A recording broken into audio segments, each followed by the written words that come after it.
Hello, I'm Tylah Tully, and today I'm joined by Dr. Erika Spaeth, who is the Director of Clinical and Scientific Affairs at Rhythm Biosciences. Erika, awareness for polygenic risk scores is low in Australia. Can you start by telling us what these are and why they matter?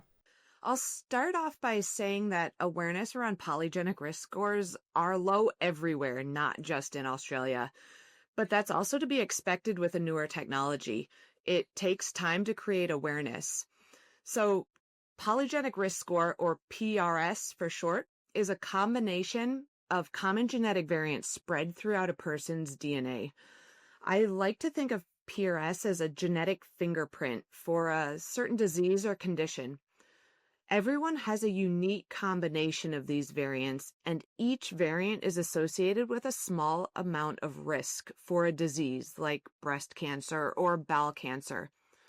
On their own, a single variant isn't very impactful, but when you start adding up hundreds of variants and their small amounts of risk, you can suddenly see something meaningful. I like to use rice as an analogy. Imagine a grain of uncooked rice that you've spilt on the floor. It's so small that it's hard to see and you might miss it. But if you pour a whole bag of rice on the floor, now you have a visible pile. Now, this matters because we suddenly have a risk factor for a disease that before now hadn't been looked at. This PRS is an independent risk factor, and that means it's important to add to the list of risk factors that doctors look at when predicting their patient's chance of developing disease. A doctor predicts disease risk in order to provide screening and risk reduction opportunities to their patient. And Rhythm's GeneType test covers multiple conditions. What does it test, how does it work, and what makes it different from other health checks? So GeneType risk assessments predict a patient's chance of developing 9 diseases in total. 6 cancers, including breast, ovarian, prostate, colorectal, pancreatic, and melanoma, and then 3 cardiometabolic diseases, including coronary artery disease, atrial fibrillation, and type 2 diabetes. Now, risk assessments are used by the health system all the time, but GeneType improves upon traditional risk assessments. With a simple saliva collection and a questionnaire, the test, which is ordered through a physician, is simple, but the results can be impactful. For example, the National Bowel Cancer Screening Program uses a patient's age as the risk factor to send out bowel screening kits to all Australians when they turn 50. Now, they're only using one risk factor, but age is in fact the biggest risk factor, so it makes sense. Until now. Now we have a little more information about bowel cancer risk, and we know the polygenic risk score is another important risk factor. So what if we used a better prediction of cancer risk than age alone? In the screening program, if you're between the ages of 45 and 49, you can actually request a bowel screening kit from the program ahead of time. And how would a patient know if they should be screened before 50? Well, a good risk assessment like GeneType. If GeneType puts you at a higher than average risk, then it would make sense to start screening a bit earlier than the average person. With Genomics Australia investing $50 million into projects like PRS, how do you see this shaping the future of preventative healthcare in Australia? PRS will be part of the Australian healthcare system as the updated approach to risk stratification in the future. All preventative healthcare programs use risk assessments to stratify the population in order to provide screening and risk reduction services. So this is sort of a progression on what's already done. PRS is a tool that simply improves on the risk stratification.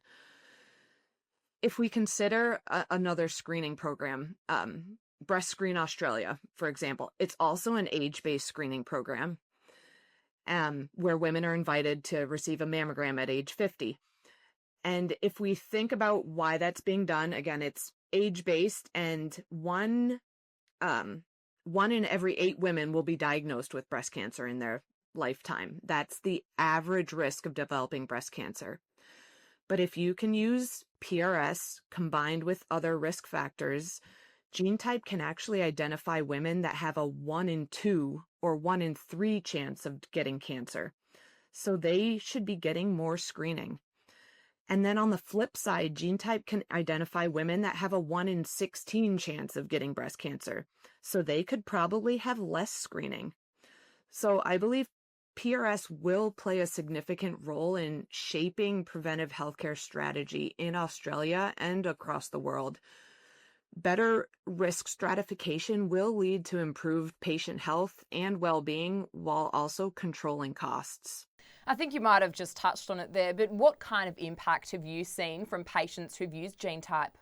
It's always incredibly rewarding to help someone take charge of their health.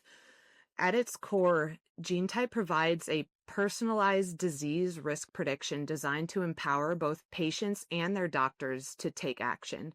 For patients, that might mean having the confidence to advocate for themselves. Sometimes as a patient, you just know something feels off, but it's hard to put into words. And GeneType results can give you that extra push to say, no, I'd like to explore a little more. And then for doctors, GeneType risk scores can serve as the missing piece of the puzzle, guiding decisions around additional screening or prevention strategies. So at the end of the day, GeneType is about supporting proactive healthcare decisions and helping people act earlier with greater confidence.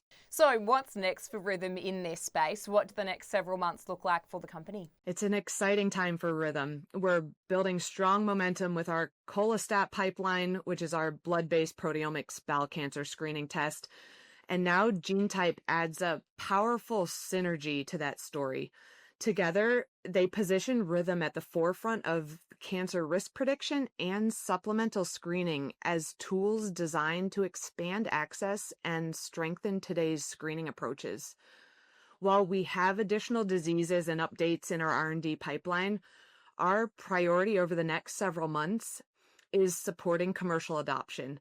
Our tests are scientifically robust, they align with screening guidelines and fit into current care pathways. Now the focus is on clearly communicating that we've designed them to be both practical and accessible for everyday healthcare. Erika, it's been a pleasure. Thank you for your time today. Thank you so much.